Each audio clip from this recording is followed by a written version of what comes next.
तो आपका फिर से एक बार स्वागत है हमारे चैनल पर। आज के इस वीडियो में हम बात करेंगे किसान आंदोलन की सबसे बड़ी मांग एमएसपी के बारे में। क्या है ये एमएसपी और किसान क्यों इसे लाने की जिद पे अड़े हैं। एमएसपी यानी मिनिमम सपोर्ट प्राइस या न्यूनतम समर्थन मूल्य।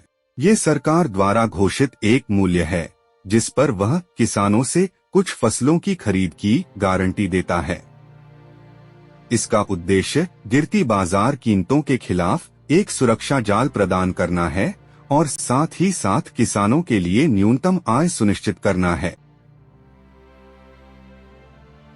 एमएसपी की शुरुआत एल के झा समिति ने भारत में खाद्यान्न की कमी को देखते हुए 1960 के दशक की शुरुआत में की। इसके तहत किसानों के लिए उचित मूल्य सुनिश्चित करने के लिए एक प्रणाली स्थापित करने की सिफारिश की गई। इस सिफारिश के बाद भारत सरकार ने जनवरी 1965 में एग्रीकल्चरल प्राइसेस कमीशन यानी कृषि मूल्य आयोग एपीसी की स्थापना की।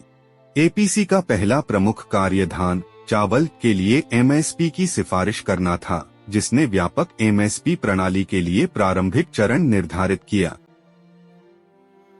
एमएसपी की आज की प्रणाली में सरकार 22 प्रमुख फसलों के लिए एमएसपी घोषणा करती है। इन फसलों के नाम नीचे देखे जा सकते हैं, आप स्क्रीन को रोककर उन्हें पढ़ सकते हैं। इन फसलों को उनके महत्व और राष्ट्रीय खाद्य सुरक्षा पर उनके प्रभाव के आधार पर चुना जाता है।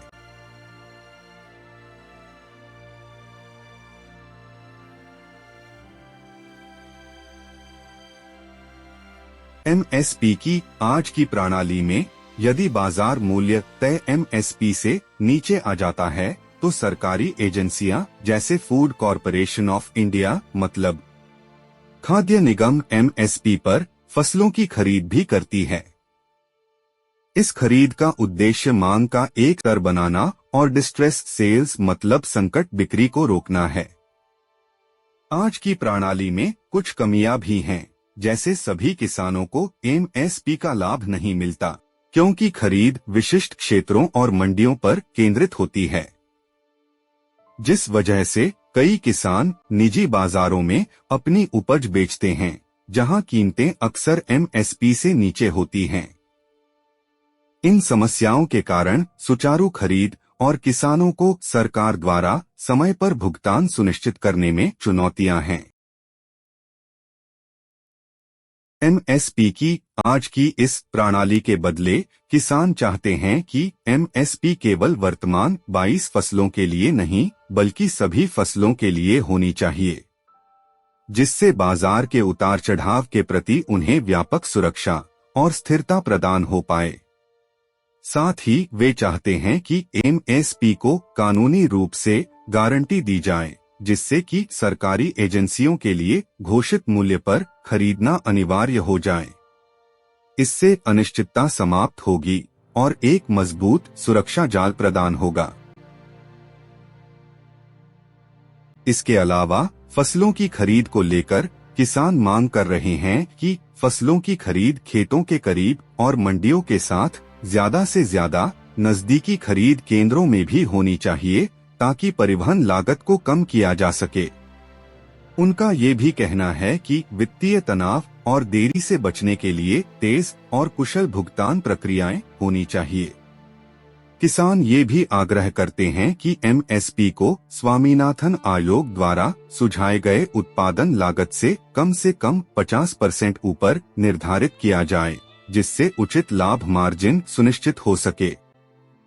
इसके अतिरिक्त किसान आग्रह करते हैं कि एमएसपी की गणना के लिए स्पष्ट और पारदर्शी फार्मूला होना चाहिए जो विभिन्न उत्पादन लागतों को ध्यान में रखते हुए उचित वापसी सुनिश्चित करे। उनका ये भी कहना है कि ऐसी नीतियां होनी चाहिए जो आत्मनिर्भरता को बढ़ाएं और आयातित कृषि उत्पादों पर निर्भरता को कम करें ताकि घरेलू कीमतों को स्थिर किया जा सके। किसान ये भी आग्रह करते हैं कि सरकार को बीज, उर्वरक और कीटनाशकों जैसे आवश्यक आदानों की लागत को नियंत्रित और कम करने के उपाय करने चाहिए, जिससे मुनाफे सुधार होता है। कुल मिलाकर किसान अधिक विस्तृत और मजबूत एमएसपी प्रणाली चाहते हैं, जो उचित आय की गारंटी दे, जोखिम कम करे और बाजार में अधिक स्थिरता प्रदान करे। दूसरी ओर संशोधित एमएसपी को लागू करने के लिए सरकार के लिए कुछ संभावित चुनौतियां हो सकती हैं, जैसे कि सभी फसलों के लिए उच्च एमएसपी लागू करने से सरकारी खरीद लागत और बजटीय तनाव में काफी वृद्धि हो सकती है।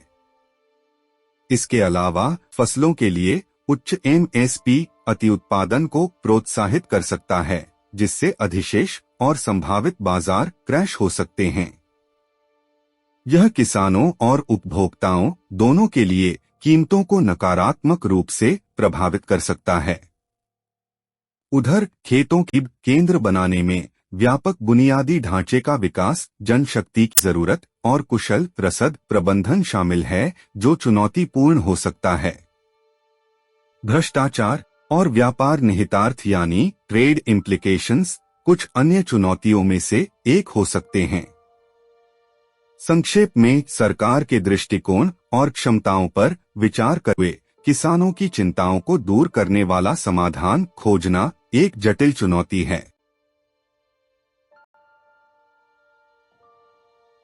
अंत में हम इस बात को उजागर करना चाहते हैं कि यह ध्यान रखना महत्वपूर्ण है कि एमएसपी के आसपास की बहस बहुआयामी है और इसमें विभिन्न दृष्टिकोण वाले पर्सपेक्टिव शामिल हैं। भारतीय कृषि के लिए एक स्थायी और न्यायसंगत समाधान खोजने के लिए खुली और सूचित चर्चाएं महत्वपूर्ण हैं। तो आप क्या सोचते हैं? आप कमेंट बॉक्स में अपनी राय साझा कर सकते हैं। वीडियो में जुड़े रहने के लिए आपका धन्यवाद। ऐसे और टॉपिक्स पे जानकारी के लिए कृपया सब्सक्राइब करें।